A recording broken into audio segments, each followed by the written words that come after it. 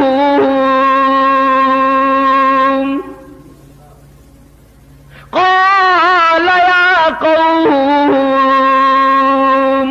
او میری قوم کے لوگوں, او میرے بھائیوں, او میرے رشتہ داروں, ہؤلاء بناتیہن اطہر لکم, تمہارے گھروں میں میری بیٹیاں موجود ہیں, عورتیں موجود ہیں, ان سے اپنی حاجت روائی کرو, ان سے اپنی خواہش کو پوری کرو. جاؤ میرے مہمانوں کو نہ ستاؤ. قربان جاؤں نبی پر, کافروں کی بیٹیوں کو اپنی بیٹیاں بنایا ہے, میری بیٹیاں.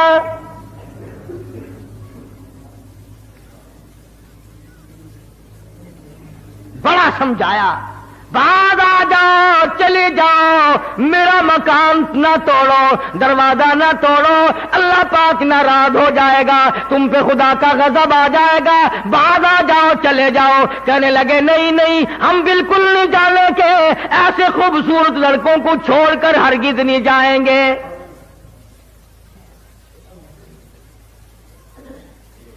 سیدنا لوط علیہ السلام نے بڑا سمجھایا, ہاتھ باندھے, منتیں کی بڑے بڑوں کی, سرداروں کی, چودھریوں کی منتیں کی, بڑے بڑے سرمایہ داروں کی منتیں کی. اندازہ لگا نبی خوشامد کر رہا ہے, کفر اوپر کو چڑھ رہا ہے.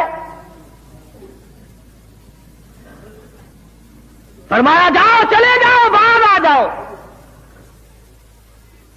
کچھ جو ظالم قسم کے تھے, جو بدبخت اور شقی تھے, جو بہت زیادہ شیطان تھے, انہوں نے پیغمبر کو گھسیٹنا شروع کر دیا.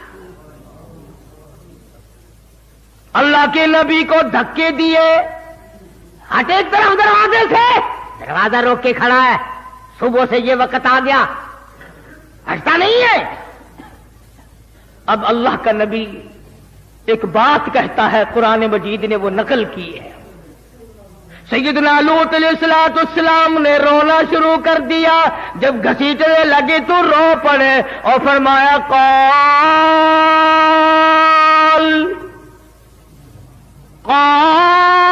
لو ان لی بکم قوة او آوی الى رکن شدید,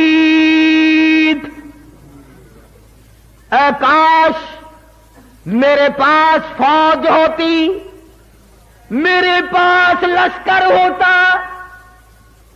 میرے ہاتھ میں لاٹھی ہوتی, طاقت ہوتی, قوت ہوتی, میں تمہیں مار کے بھگاتا. اور ظالموں شرم کرو, نبی کو نہ مارو,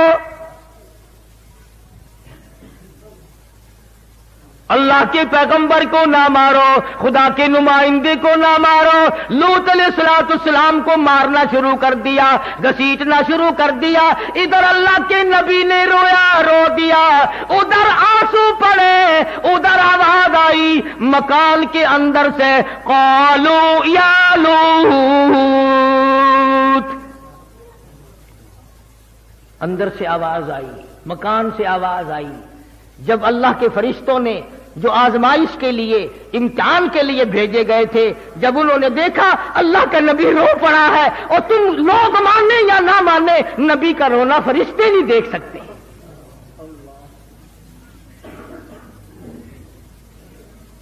اندر سے آواز آئی قالوا یا لوط انا رسول ربک، اللہ کے نبی اے لوط علیہ السلام، آپ نے ہمیں پہچانا نہیں، ہم آدمی نہیں ہیں، چھوکرے نہیں ہیں، ہم لڑکے نہیں ہیں، ہم تو خدا کے بھیجے ہوئے فرشتے ہیں، دروازے سے ہٹ جاؤ، انہیں اندر آنے دو۔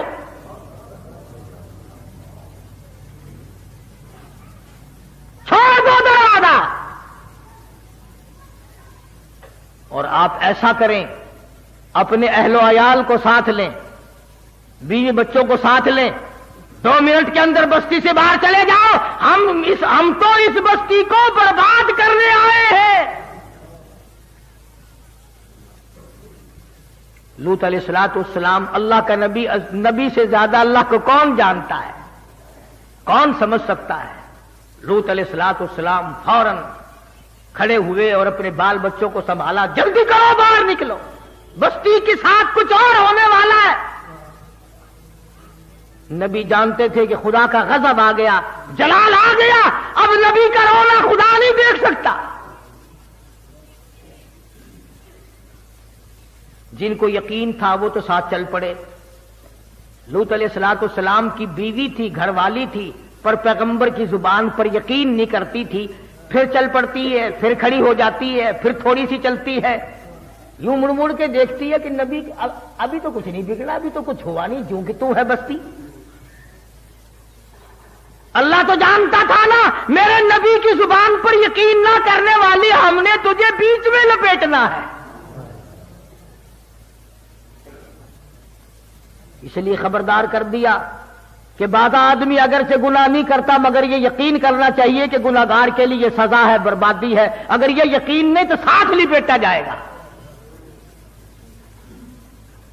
لوط علیہ السلام اپنے بال بچوں کو لے کر کے ابھی بستی سے کچھ دور گئے تھے، شہر سے کچھ دور گئے تھے، قوم سے الگ ہوئے تھے کہ ان فرشتوں نے اس زمین کو اس طرح سے کاٹ لیا زمین سے جس طرح نرسری والے پیڑ کو کاٹ کر الگ کر لیتے ہیں۔ اور یہ میری بات نہیں کسی فرقے اور جماعت، فرمایا قالوا انا ارسلنا الى قوم مجرمین لنرسل علیہم حجارۃ من طین مسومۃ عند ربک للمسرفین فأخرجنا من كان فيها من المؤمنين۔ اے لوط علیہ السلام، ہم تو اس قوم کو برباد کرنے آئے ہیں، ہمیں تو بھیجا اس لیے گیا ہے۔ اب زمین سے یہ ٹکڑا الگ ہو گیا، بستی کٹ گئی، شہر کٹ گیا، یہ علاقہ الگ کٹ گیا، یہ قوم کٹ گئی، بدماشی کا مزہ ان کو چکھایا جائے گا۔ اب خدا کا قرآن کہتا ہے زمین سے کٹ گیا ٹکڑا، آسمان کی طرف ٹکڑا جا بھی رہا تھا اور آسمان سے پتھروں کی بارش بھی ہو رہی تھی،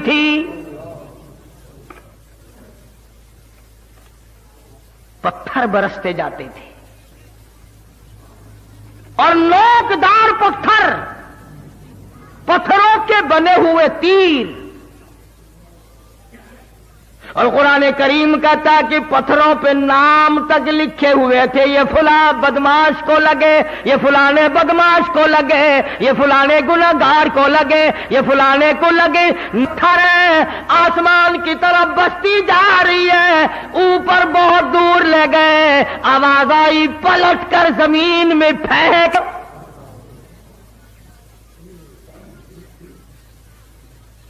عورتیں مر گئی، بچے مر گئے، ساری قوم برباد ہو گئی۔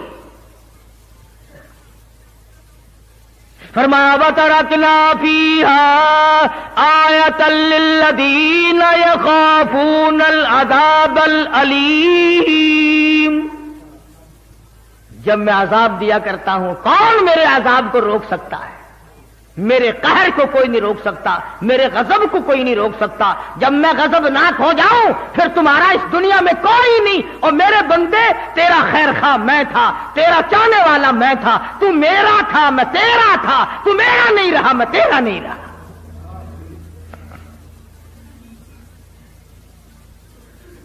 پیغمبر کی تعلیم کی قدر نہ کی، پیغمبر کی نصیحت پہ کان نہ دھرا، پیغمبر نے بتیرا بلایا، بتیرا سمجھایا۔ اللہ کے نبی نے ہر ممکن کوشش کی بربادی سے بچ جائے، میرے غضب سے بچ، اللہ کے غضب سے بچ جائے، اللہ کی تباہی سے بچ جائے۔ اگر اس کے عذاب آ گیا پھر چلے گا نہیں۔ جب وہ زمین کٹی تو لوط علیہ السلام پیغمبر کی بیوی بھی بیچ میں آ گئی۔ ہاں نسبتیں قائم کر لو جی، فلانے بن جاؤ، فلانے بن جاؤ، یوں ہو جائے گا، یہ ہو جائے گا، وہ ہو جائے گا۔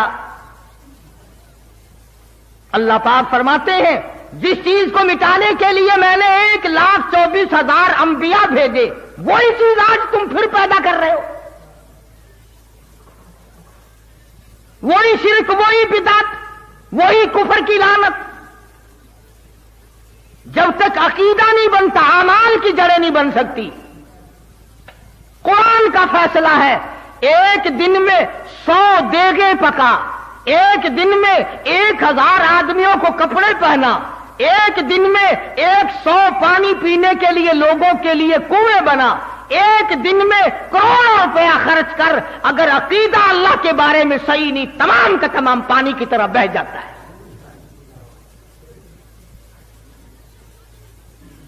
پہلے عقیدہ صحیح کر پھر بات بنے گی۔ اگر خیرات کرنے سے سب کچھ بنتا ہے تو بنیے کا مقابلے میں تم خیرات میں نہیں کر سکتے۔ ہندوستان کا ایک ایک کراڑ، ایک ایک بنیا 20-20 لاکھ روپیہ صرف پانی پلانے پہ خرچ کرتا ہے، 10-10 لاکھ روپیہ خرچ کرتا ہے۔ اور اگر میری بات پہ یقین نہ ہو، اب گرمی کا موسم آئے گا، کبھی سندھ کا سفر کرو، گوٹ کی، پنو عاقل، ڈیر کی، میرپور ماتھیلو اور دوسرے اسٹیشنوں پر بنیوں کے لڑکے، کراڑوں کے لڑکے برف کا پانی بالٹیوں میں لے کر گاڑیوں کے چاروں طرف پھرتے ہیں۔ پلانے والے کراڑ ہیں، پینے والے امتی اور مسلمان ہیں۔ لیکن ان کی خیرات کا بدلہ دنیا ہی میں اللہ پاک دے دیتا ہے، آخرت میں کوئی حصہ نہیں۔ کیوں؟ لا الہ الا اللہ محمد الرسول اللہ صلی اللہ علیہ وسلم کلمے والی